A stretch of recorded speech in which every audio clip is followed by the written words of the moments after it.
Hey everyone, how's it going? Welcome back to Chef Vic Cuisine. Today, we're making churros. Now, what's better than deep fried dough dipped in cinnamon and sugar? This traditionally Spanish or Latin American choux pastry dish is absolutely mouth-watering, easy to make, and delicious. So, let's get started.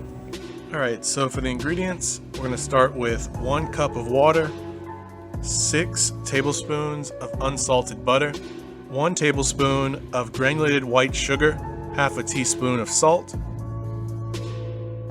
1 cup of all-purpose flour, 3 large eggs, 1 teaspoon of vanilla extract, and some vegetable oil for frying. And now for the coating of the churros, we're going to need 3/4 cup of organic sugar, 2 teaspoons of cinnamon, and what I use to make the churros is a large star piping tip numbered 869. Alright, so to get things started, we're going to make our coating for the churros first. And all you need is a large shallow dish. You want to whisk together your 3/4 cup of sugar with 2 teaspoons of cinnamon until they're well combined. And I'm using organic sugar in this as it has a larger crystal than regular granulated white sugar, and the final result ends up looking like more of a traditional churro than using regular white sugar. Now onto making the churros. You want to take a large sauce pot and add in your water, the butter, the sugar, and the salt. Whisk all these ingredients together and raise the heat to medium-high or 375 degrees Fahrenheit or 190 degrees Celsius. Allow the mixture to reach a rolling boil, and when it boils, you want to immediately remove the pot from the heat.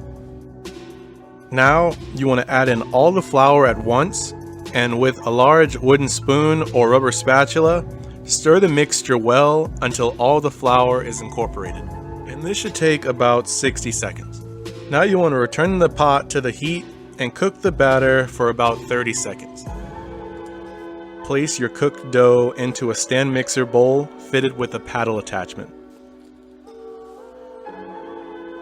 While running the mixer at medium speed, you want to add 3 eggs to the bowl, 1 egg at a time.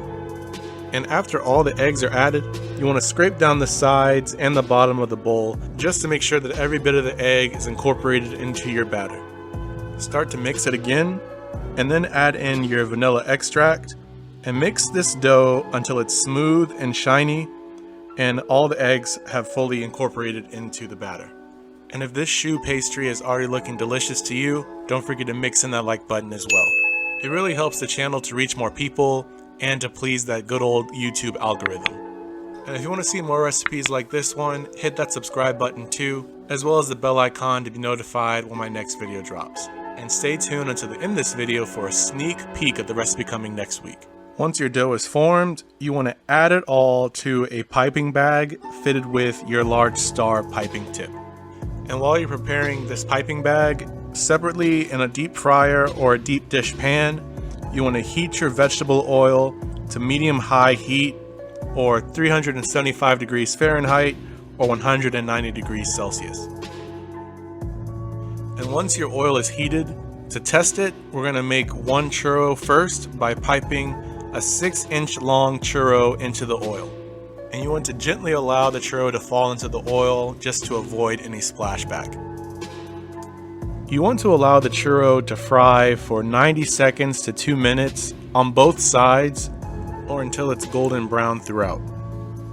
Once your churro is done cooking, you want to remove the churro using a skimmer or tongs and allow it to drain onto a paper towel lined plate for about 30 seconds. And at this point, you can toss the churro into the cinnamon sugar coating you made in the beginning of this video. Spoon the mixture onto the churro just to make sure that it has an even coat throughout. You want to allow any excess sugar to fall off the churro and set it aside back in the bowl. And just to give you a sneak peek of the inside of the churro, as you can see, the outside has a nice golden brown and lightly crispy exterior with an inside that is both light and airy. One of the best and coolest things about taking that first bite into a churro. And once you confirm the cook time for one churro, you want to work in frying in batches of 3 to 4 churros, depending on the size of your own fryer. And you just want to repeat the steps you took to deep fry the churros for the remaining batter. And to create the length of the churro, I normally eyeball it as I add it into the oil and then take some scissors to cut off the batter from the tip of my piping bag, allowing the churro to gently fall into the oil. Frying them for about 90 seconds to 2 minutes, or however long it took your initial churro to fry until golden brown. And then you want to remove them from the hot oil and place them onto a paper towel lined plate just to absorb any excess oil before transferring them to your cinnamon sugar coating, using a spoon to make sure that all parts of your churro are covered. Once all your churros are coated, they're ready to be served immediately, and they pair perfectly with chocolate sauce. And just like that, you've made churros right at home. As you can see, this recipe doesn't take very long at all. It requires pretty basic ingredients, and you'll be able to cook up this amazing Latin treat anytime you want. And normally, choux pastry is baked, but the cool thing about churros is that you're making a choux pastry, but you're frying it instead. As always, this recipe and many more can be found in my cookbook, Chef Vic Cuisine Volume 2, Elevating Your Inner Chef.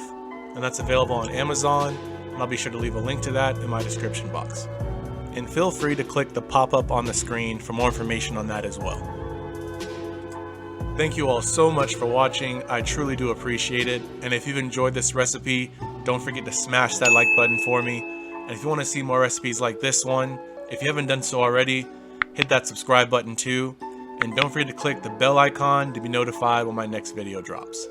And sharing is caring, so if you think someone else will enjoy this recipe as much as you did, feel free to share it to all your family and friends. And stay tuned for next week, where we're keeping the Hispanic cuisine flavor going with this absolutely delicious and easy to make taco soup, perfect for those colder months. Well, thank you all so much again for watching. I really do appreciate it.